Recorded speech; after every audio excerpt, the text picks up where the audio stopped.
Hey guys, welcome back to this video. इस video पे हम कॉम्पटन इफेक्ट को स्टडी करने वाले for BSc third year quantum physics के लिए। तो इससे पहले वाली वीडियो पे हमने फोटो इलेक्ट्रिक इफेक्ट को देखा था, तो वीडियोस का लिंक आपको नीचे डिस्क्रिप्शन बॉक्स में मिल जाएगा। बाकी वीडियोस भी आप वहाँ से देख सकते हो। तो इस वीडियो पे कॉम्पटन इफेक्ट को स्टडी करेंगे अब। तो पहले यहाँ पर हम बेसिक देख लेते हैं कि कॉम्पटन इफेक्ट आपका होता है क्या, इसके बाद हम थ्योरी पे जाएंगे। तो ये फिगर को आप ध्यान से यहाँ पर देखो। हमारे पास एक इंसिडेंट फोटोन है जिसकी एनर्जी आपकी बहुत ज़्यादा है, फ्रीक्वेंसी भी आपकी यहाँ पर बहुत ज़्यादा है। तो ये फोटोन जब आपका इंसिडेंट करेगा किसी एक रेस्ट इलेक्ट्रॉन पे, ये जो आपका रेस्ट इलेक्ट्रॉन है किसी एटम के साथ आपका बॉन्डेड होगा। तो फोटोन आपका इंसिडेंट किया इस रेस्ट इलेक्ट्रॉन पे, इलेक्ट्रॉन आपका यहाँ पर नॉकआउट हो रहा है फ्रॉम द एटम और ये रिकॉइल कर जाएगा किसी पर्टिकुलर वेलोसिटी के साथ। इसकी जो वेलोसिटी है वो आपकी v है और जो काइनेटिक एनर्जी है वो आपकी हाफ mv² है। और जो फोटोन है, जो आपका फोटोन इंसिडेंट किया था, वो आपका किसी पर्टिकुलर एंगल पे स्कैटर कर जाएगा जिसकी एनर्जी आपकी लोअर रहती है और फ्रीक्वेंसी भी आपकी यहाँ पर लोअर रहती है। तो ये आपका बेसिस रहता है यहाँ पर कॉम्पटन इफेक्ट का। ठीक है। फोटोन जिसकी एनर्जी बहुत ज़्यादा है, फ्रीक्वेंसी आपकी बहुत ज़्यादा है, वो इंसिडेंट कर रहा है किसी इलेक्ट्रॉन पे।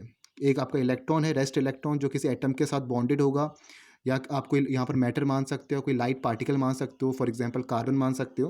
तो फोटोन जिसकी एनर्जी ज़्यादा है वो आपका इंसिडेंट कर रहा है with packets of energy equals to h nu पे। हमें पता है फोटोन आपके पैकेट्स ऑफ एनर्जी पे, डिस्क्रीट एनर्जी पे यहाँ पर मूव करेंगे। तो रेस्ट इलेक्ट्रॉन पे यहाँ पर स्ट्राइक करे, इलेक्ट्रॉन आपका इस एटम से नॉकआउट हुआ तो इलेक्ट्रॉन रिकॉइल कर गया किसी पर्टिकुलर वेलोसिटी के साथ एक पर्टिकुलर एंगल थीटा पे, जिसकी काइनेटिक एनर्जी आपकी हाफ mv² है और वेलोसिटी आपकी v है। ठीक है। और जो फोटोन था, जो इंसिडेंट फोटोन था, वो आपका स्कैटर कर गया with a lower energy and a lower frequency. तो ये जो आपका स्कैटर्ड फोटोन आपको दिख रहा है, इसकी जो एनर्जी है और जो इसकी फ्रीक्वेंसी है ये कम है in comparison to this incident photon. अगर आप कंपेयर करो म्यू डैश और न्यू को, यहाँ पर दोनों को, तो इसमें आपकी जो फ्रीक्वेंसी न्यू डैश है ये आपकी कम है in comparison to nu. Similarly ये जो फोटोन, जो आपका स्कैटरिंग फोटोन है, इसकी जो एनर्जी है ई डैश, वो भी आपकी कम है in comparison to incident photon. तो ये आपका यहाँ पर पूरा कॉम्पटन इफेक्ट होता है। फोटोन इंसिडेंट किया रेस्ट इलेक्ट्रॉन पे, इलेक्ट्रॉन आपका नॉकआउट हुआ फ्रॉम दिस एटम, यहाँ से निकला किसी पर्टिकुलर वेलोसिटी पे वो रिकॉइल करा जिसकी काइनेटिक एनर्जी हाफ mv² है। ये आपका डायरेक्शन ऑफ इंसिडेंट है। और जो आपका फोटोन इंसिडेंट करा वो आपका किसी पर्टिकुलर एंगल फाइव पे करा और उसकी जो एनर्जी है स्कैटर्ड फोटोन की और जो फ्रीक्वेंसी है वो कम है in comparison to the incident photon. तो लोअर फ्रीक्वेंसी पे और लोअर एनर्जी पे वो फोटोन आपका स्कैटर करा। तो ये आपका पूरा बेसिस रहता है यहाँ पर कॉम्पटन इफेक्ट का। अब हम इसकी थ्योरी पे चलते। तो थ्योरी में देखो क्या चीज़ लिखी है आपके यहाँ पर। लिखा है कि professor A H Compton in 1923 discovered that when a beam of monochromatic high frequency radiation, जैसे एक्स रेस होते हैं, गामा रेस होते हैं। मोनोक्रोमेटिक लाइट्स मतलब जो आपकी लाइट होती है सिंगल कलर की, उसे हम कहते हैं मोनोक्रोमेटिक लाइट। तो 1923 पे यहाँ पर कॉम्पटन ने डिस्कवर किया कि जब आपकी मोनोक्रोमेटिक हाई फ्रीक्वेंसी रेडिएशन की जो बीम है, जैसे एक्स रेस हो गए या गामा रेस हो गए, वो स्कैटर कर रहे by a light element such as carbon, the scattered radiation contain radiations of lower frequencies together with the unchanged radiations. तो आपकी जो यहाँ पर मोनोक्रोमेटिक हाई फ्रीक्वेंसी रेडिएशन है, ये पर्टिकुलर रेडिएशन जो आपकी एक्स रेस हो सकती है, गामा रेस हो सकती है, जब वो स्कैटर कर रही है बाय अ लाइट एलिमेंट, ये लाइट एलिमेंट, लाइट पार्टिकल आपका कार्बन हो सकता है, कुछ भी हो सकता है जिसमें आपके इलेक्ट्रॉन्स है। तो जो आपकी रेडिएशन यहाँ पर स्कैटर कर रही है, उसमें रेडिएशन में आपकी लोअर फ्रीक्वेंसीज की रेडिएशन भी है और कुछ ऐसी रेडिएशन भी है जो अनचेंज्ड है। तो यही चीज़ आपको यहाँ पर बोल रखी है कि when a beam of a monochromatic high frequency radiation, for example x-rays and gamma rays, is scattered by a light element such as carbon, the scattered radiations contain radiations of lower frequencies together with the unchanged radiation। तो जो आपके वो high frequency radiation scatter हो रखे हैं, तो उनकी frequencies कुछ आपके रेडिएशन है जिनकी फ्रीक्वेंसीज आपकी कम है और कुछ आपकी अनमॉडिफाइड रेडिएशन है, अनचेंज्ड रेडिएशन है। तो लिखा है the unchanged radiation in the scattered beam is known as unmodified radiation. वो रेडिएशन जो आपकी अनचेंज्ड है, जिनकी फ्रीक्वेंसीज में आपका कुछ असर यहाँ पर नहीं पड़ा है, उसे हम कहते हैं unmodified radiation. While the change radiation, वो रेडिएशन जो आपके चेंज हो चुके हैं, उसे हम कहते हैं मॉडिफाइड रेडिएशन। चेंज रेडिएशन कौन से हो रखे हैं? चेंज रेडिएशन वो जिसकी फ्रीक्वेंसी आपकी कम है। जैसे इसमें आप देखो यहाँ पर आपकी जो म्यू डैश की फ्रीक्वेंसीज है वो आपकी फ्रीक्वेंसी कम है in comparison to this incident photon की फ्रीक्वेंसी। तो ये आपके चेंज रेडिएशन है। ठीक है। इसी को हम कहते हैं मॉडिफाइड रेडिएशन। फिर लिखा है Compton further observe that the difference in frequencies of this scattered radiation increase with the angle of scattering and it is independent of the frequency of the incident beam and also of nature of scattering material.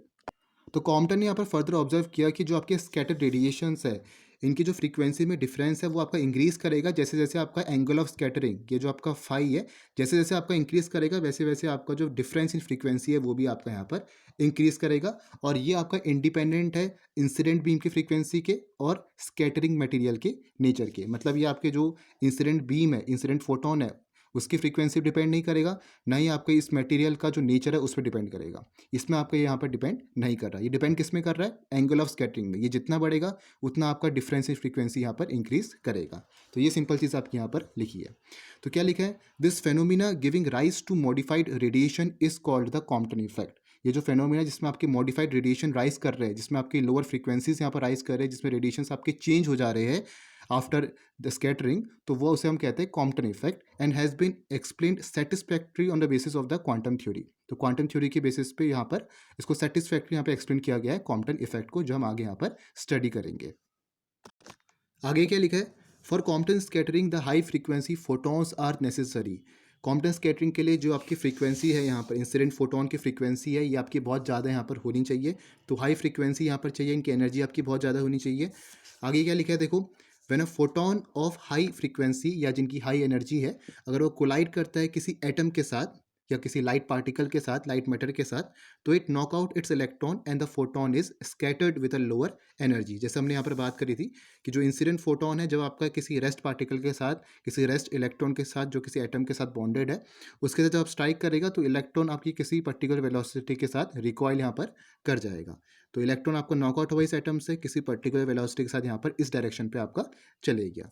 ठीक है, फिर क्या लिखा है? As high energy photons are used the recoil electron has large velocity. अगर हम high energy photons यहाँ पर यूज़ करेंगे तो जो आपका रिकॉइल इलेक्ट्रॉन है उसकी जो वेलोसिटी होगी, ये जो आपका रिकॉइल इलेक्ट्रॉन है इसकी वेलोसिटी आपकी बहुत ज़्यादा होगी ये इलेक्ट्रॉन की। और क्या लिखा है? इसका जो रिलेटिविस्टिक मास है वो हम यहाँ पर अकाउंट पे लेंगे। रिलेटिविस्टिक मास किसके बेसिस पे लेंगे, किसके रिलेशन पे लेंगे? जो आपका रेस्ट मास है that is M not. Relativistic mass का आपको फॉर्मूला यहाँ पर याद होगा, M equals to M not over under root 1 minus we square over C square. ये आपका यहाँ पर रिलेटिविस्टिक मास हम लेते हैं, तो वो हम यहाँ पर अकाउंट में कंसिडर यहाँ पर करेंगे। ठीक है, तो ये चीज़ लिखी है यहाँ पर, जितने आपकी फोटॉन्स की एनर्जी ज़्यादा होगी, जितने हम ज़्यादा यहाँ पर फोटोन की एनर्जी यूज़ करेंगे, उतना जो आपके रिकॉइल इलेक्ट्रॉन की वेलोसिटी है वो आपकी ज़्यादा होगी। और यहाँ पर जो रिलेटिविस्टिक मास है इलेक्ट्रॉन का वो हमें यहाँ पर अकाउंट पे लेना है। ठीक है, रिलेटिविस्टिक मास इसलिए ले रहे हैं क्योंकि पहले आपका जो इलेक्ट्रॉन था वो आपका रेस्ट में था। अब जब आपका रिकॉइल कर रहा है किसी पर्टिकुलर वेलोसिटी के साथ, तो ऐसे केस में हम रिलेटिविस्टिक मास लेते हैं जो किसके इक्वल होता है? एम इक्वल्स टू, एम आपका रिलेटिविस्टिक मास हुआ m not over under root 1 minus we square over C square.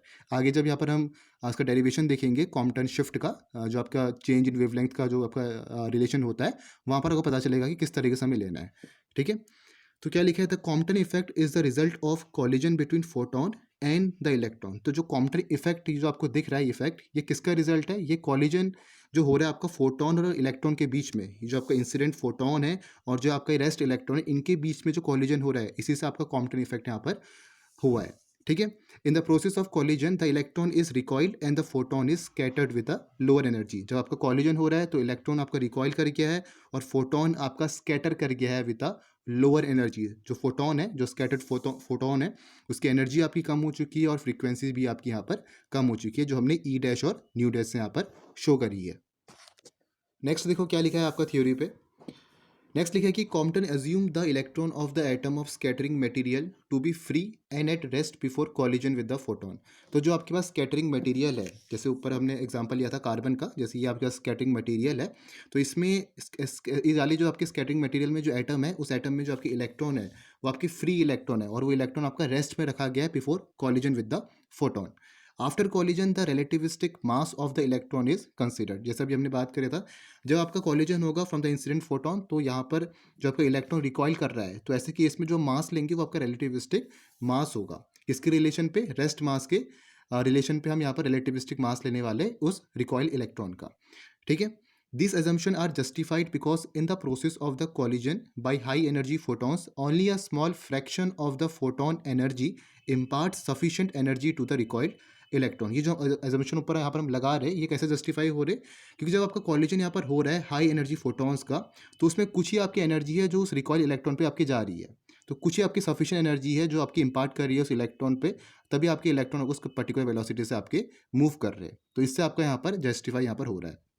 To the process of collision between the photon and free electron, he applied the laws of conservation of momentum and energy to calculate the change of wavelength. तो ये जो आपका यहाँ पर process हो रहा है collision का between photon and free electron, तो कॉम्पटन ने यहाँ पर लॉस ऑफ कंजर्वेशन मोमेंटम और लॉस ऑफ कंजर्वेशन एनर्जी यहाँ पर अप्लाई कर रखी है वेवलेंथ, जो वेवलेंथ में चेंज आ रहा है बिफोर इंसिडेंट फोटोन और जो आपके स्कैटरिंग के बाद जो आपका वेवलेंथ में चेंज है, तो वो फाइंड आउट करने के लिए यहाँ पर कॉम्पटन ने loss of conservation of momentum और एनर्जी का यहाँ पर यूज़ किया, जो आगे हम यहाँ पर डेरिवेशन पे देखेंगे। इसी चेंज ऑफ वेवलेंथ को यहाँ पर कहते हैं कॉम्पटन शिफ्ट। क्लियर हो गया? अब देखो आगे क्या लिखा है, let a photon of energy h nu collide with the rest electron. आपकी जो फोटोन है इसकी एनर्जी आपकी एच न्यू होगी, ये आपका कोलाइड कर रहा है किसी रेस्ट इलेक्ट्रॉन के साथ। Even if the electron is bound to nucleus then a very small fraction of h nu is use to free it.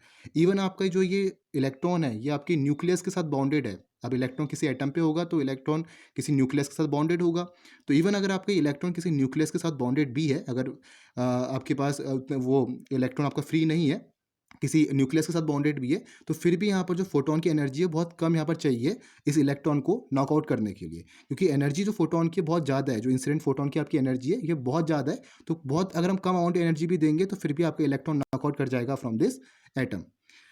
तो in other words, the work function is negligibly small as compared to the energy of photon and the electron may be treated practically free.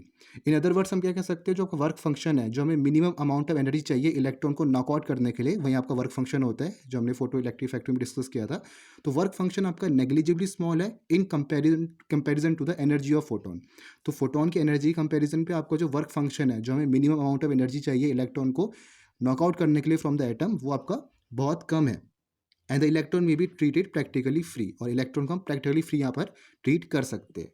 The electron is recoiled से at an angle theta with the direction of incidents. तो आपका जो electron है आपका recoil किया किसी particular velocity v पे एक पर्टिकुलर एंगल थीटा पे with the direction of incidence. ये आपका डायरेक्शन ऑफ इंसिडेंस है, किसी पर्टिकुलर एंगल थीटा पे आपका इलेक्ट्रॉन रिकॉइल करा। ठीक है।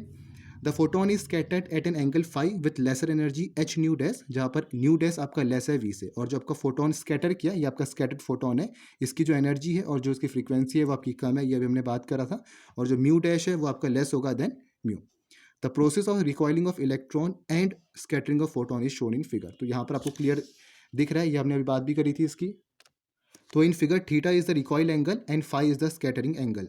ये जो आपका थीटा ये आपका रिकॉइल एंगल है और जो फाई है आपका स्कैटरिंग एंगल है। ठीक है। The energy of incident photon is H new, जो फोटोन की इंसिडेंट एनर्जी है वो आपकी न्यू है, H new. The energy of the scattered photon is H nu dash, जो आपका स्कैटर्ड फोटोन है जिसकी फ्रीक्वेंसी और एनर्जी अभी कम हो चुकी है तो उसका आपका एच न्यू डैश है। और जो काइनेटिक एनर्जी है रिकॉइल्ड इलेक्ट्रॉन की वो आपकी यहाँ पर कितना है, हाफ mv² है। तो ये आपका पूरा प्रोसेस है कॉम्पटन इफेक्ट का। अभी इसको हम इतना ही रखते हैं, इतना आपकी थ्योरी है यहाँ पर। नेक्स्ट वीडियो पे आपका डेरिवेशन आएगा जिसमें हम कंजर्वेशन ऑफ मोमेंटम और कंजर्वेशन ऑफ एनर्जी का यूज़ करके हम यहाँ पर कॉम्पटन शिफ्ट निकालेंगे, जिसे हम चेंज इन वेवलेंथ भी यहाँ पर कहते हैं, लैम्डा माइनस लैम्डा डैश। वो हम नेक्स्ट वीडियो पे निकालेंगे। डिटेल डेरिवेशन है तो थोड़ा सा लंबा डेरिवेशन है, तो नेक्स्ट वीडियो पे हम डिस्कस करने वाले। इस वीडियो पे हमने कॉम्पटन इफेक्ट क्या होता है वो देखा है, और जो आपकी थ्योरी है उसकी हमने बात करी है, और ये जो आपका मेन फिगर है जो आपको यहाँ पर ध्यान रखना है इसके हमने यहाँ पर चर्चा की है। ठीक है। तो hope you like this video. बाकी जो वीडियोस है उसका लिंक आपको नीचे डिस्क्रिप्शन बॉक्स में मिल जाएगा। मिलते हैं नेक्स्ट वीडियो पे। Thank you for watching this video.